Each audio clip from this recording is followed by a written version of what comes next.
All right, so obviously we're going to get a little somber here. I think, what was Tim like, and just who was he as a person? You know, he was better than he was, because when people pass, it's hard, right? You try to give all the great memories and try to kind of explain who he was. But like, he was better than words can describe, because he was a dude. He was a great teammate, you know, he's a great friend. And, you know, he cares about people. And I think that's the number one thing, is when you're talking about who's a person on this earth when they're here. And it's about caring and loving and kind of people help people. It's a powerful thing, and Tim Wakefield was that guy. Obviously, you had mentioned the 20-year anniversary from the World Series in '04. Was that something that was a tough one for everyone? Like, what were the vibes kind of happening while you guys were there celebrating that? Yeah, it was definitely, you know, a shock to everybody involved that knew Tim, because nobody knew he was sick. And, you know, at one point, Tim doesn't know he's sick. You're out here golfing one day, and the next day, you know, you lose your memory and you end up going to see what's wrong, and then they tell you have a brain tumor, and now the next day you're operating that. And so it doesn't make sense. So the shock factor, and then obviously the story time, and then obviously the grieve, and then obviously just trying to how to help the kids, and you know, like I said, there's no book on it. There's no perfect thing to say to somebody, right, other than just show love and give a hug. How has the baseball community just really embraced each other and through this time? That's the best part about everything, I think, is when you have some foundation of like one big family. Like MLB is one big family. The Red Sox organization in general, I mean, the owners, you know, Tom Warner and John Henry, just have been great to that family and would do anything. So that's when things are tough, you kind of know where things are at with, you know, an organization. And I'll tell you one thing, the Red Sox have been tremendous. And have opened doors to all of us, you know, that had played 20 years ago already. But that's the biggest thing, is support. Obviously, you both have kind of had very similar career paths after baseball. Was he someone that you kind of leaned on during that time, or did he lean on you? Yeah, I think that was the thing, is we worked together with Nesson, you know. Well, obviously we played together with the Red Sox, and then television I got into right after I was done. Tim was way richer than me, so he didn't have to work right away. So he got into it, you know, kind of after he's done, did some Nesson, so he'd bounce stuff off me, and but like I said, he was a family member. Like, there's buddies, there's teammates, there's dudes that you play with, and there's dudes that are on your cell phone. And that's what I always say. You know, I joke around. It's, you know, we meet a lot of people. If he's in your cell phone, that's a friend. And then just a little bit about Stacy and just the impact she's made on your life. Yeah, dude, she was my favorite wife. You run through a lot of wives when you play, and every team's got 25, you know, man roster, and you got 25 different personalities, and sometimes wives you have some up here that, you know, think they're the Kardashians, and you have some that are just as down to earth as can be. Stacy Wakefield was as down to earth as you can be. She was tough. She was Boston.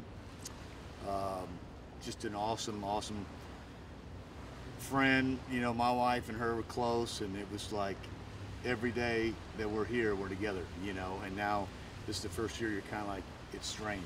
It's still kind of weird. You know, we were sitting in the room last night going, where's Tim and Stacy? It doesn't feel, you know, real, but she was tough, man. She battled.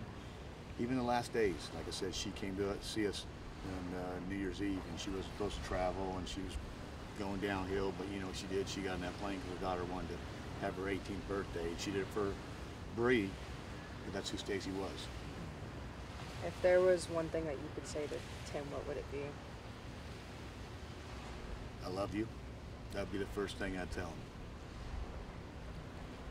Oh gosh. Well, I have to ask this question. You want to ask the social media one that we're doing?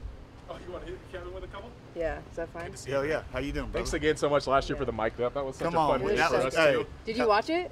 I saw it. Whoever sent it, I tagged you in it, yeah. Yeah, that's exactly what it It was was. an F-bomb and everything. It was perfect. Dude, it was the best. I'm glad you enjoyed that. Yeah. Thank you for doing that. Heck yeah. I guess we got a few that we're asking. So if you could do a dream foursome, who would it be? Dream foursome Dead immediately. or alive, yeah. Well, immediately Tiger Woods in my. I mean, listen, say what you want. If someone doesn't have Tiger Woods and they're forcing, then they're not golfers because he. Second dude. I mean Scheffler right now. I want to know what, because I swing like him, but I don't play golf like him. I fall off. I go forward. So Scotty Scheffler and I are gonna have a chit chat about the balance because I feel that we're very similar in that. Just he's way better, and that's.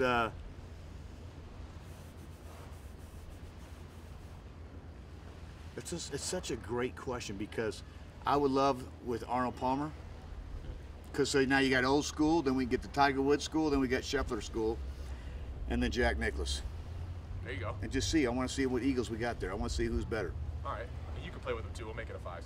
All right. That's kind of the idea. I'll caddy. How's Yeah, that? you can caddy and just pick up some tips. What's the biggest name in your contact list? Was Ben Affleck before he changed the number. Kenny Chesney, he's on speed dial. He's got Uncle Kevin on speed dial. I'd say Kenny Chesney right now.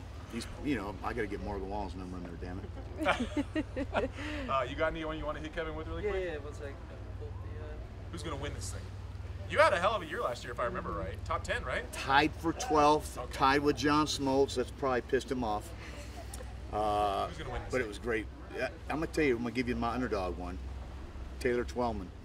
Beautiful legs, locking on his quads. Absolutely gorgeous man. 5'9.5". He's going to tell you he's 5'10".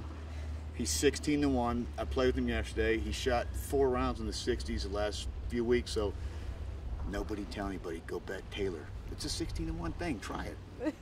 favorite golf movie? Tin Cup. Just kind of. Who hasn't done that? Grab the ball, try to get over the water. Give me another one. Give me another one. So I'd say that one because we've all been there. Nice. Who in the field makes you feel starstruck? In this field this year, I got a crush on Travis Kelce. I think he's just a gorgeous man, great personality. Love the earrings, shaved head. There's no maintenance there. I used to have a shaved head, but I don't look as good as he does with a shaved head. Maybe because of height. Height is power, so I'm gonna go Travis. But maybe his brother now. At breakfast I saw his brother. He's such a sweet man. So maybe I feel like hugging him. Sounds like he's slimming down a little bit too now that he's done playing. Yeah, So I don't I'm know if I excited to like see that. him. I like the fat Like Kelce. the big center guy, right? The big old lineman.